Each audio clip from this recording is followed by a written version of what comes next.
Bart n'a pas dormi de la nuit. Il est stressé. C'est aujourd'hui que Roxane doit avoir recours à l'insémination artisanale.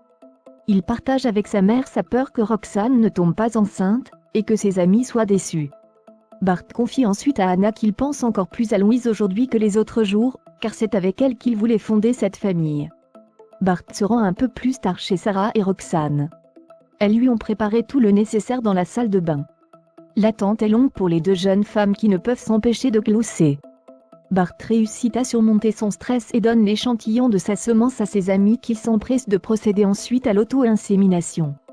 Roxane aura les résultats dans 2 semaines, mais Bart devra revenir le lendemain, car la jeune femme fera une nouvelle tentative afin de mettre toutes ses chances de son côté. Alex annonce à Justin qu'il est obligé de passer son contrat à temps partiel. Le temps que les commandes reprennent. Justin refuse la proposition et part. Au fond, c'est parfait, Alex dit à No qu'il va pouvoir venir bosser au mât. No est heureux, il accepte. Robin les rejoint, il veut les aider. Robin est fan du mât, il dit à son frère qu'il était persuadé qu'il remonterait la pente. C'est Judith qui a appelé Robin. Robin demande à Alex s'il a besoin de lui. Alex lui répond que oui. Robin veut rester pour les aider. En portant une poutre un peu lourde, Robin se déboîte l'épaule. Alex l'emmène à l'hôpital. Robin a une capsulite, Bénédicte s'occupe de lui. Il va devoir suivre une rééducation. Un petit quelque chose se passe entre eux dans le regard. Judith propose à No de venir dîner, mais il dit qu'il est fatigué et il a encore de la paperasse avec la banque à faire. Judith trouve No distant. Agressé la veille par Stanislas Beaumont, Camille met Fred hospitalisé. Elle rassure Xavier au téléphone sur son état de santé. Camille a dû être opérée et ne devrait avoir aucune séquelle. La jeune fille a le dos lacéré, une côte fêlée ainsi qu'un traumatisme crânien. Raphaël et Sébastien sont à son chevet. La jeune fille est choquée et a peur. Raphaël assure à Camille que Stanislas ne reviendra pas, et qu'il est sorti de leur vie.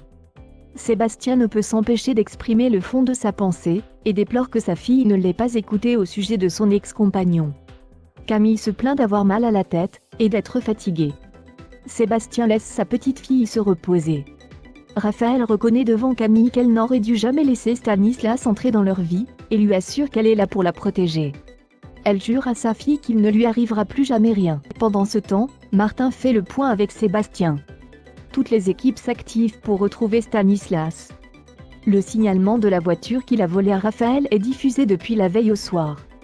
Sébastien déplore qu'il ait fallu que Camille soit agressée pour avoir enfin une preuve matérielle de la culpabilité de Stanislas, et que sa fille se décide à porter plainte contre lui.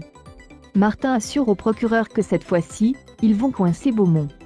D'ailleurs, son ex-compagne, Isabelle Cotin a décidé de porter plainte contre lui, ce qui est une bonne chose. De son côté, Audrey s'assure que ses enfants se montreront plus vigilants que d'ordinaire, et ne laisseront pas Léo tout seul. Au commissariat, Raphaël et Chloé sont entendus par Martin. Elles témoignent de ce qui s'est passé la veille.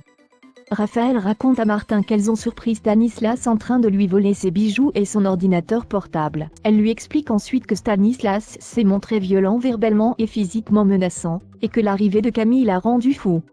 C'est à ce moment-là qu'il l'a poussé violemment sur la table basse, sans raison apparente avant de prendre la fuite.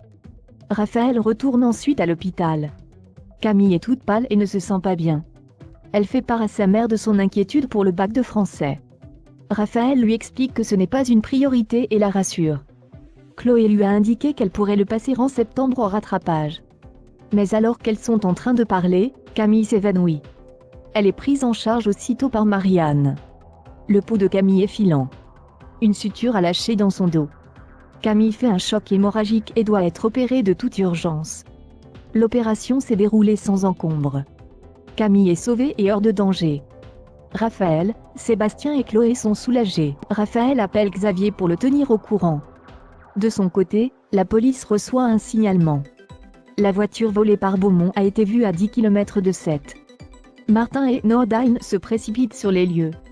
À leur arrivée, la voiture est sur le toit et les portières ouvertes. Beaumont n'est pas à l'intérieur.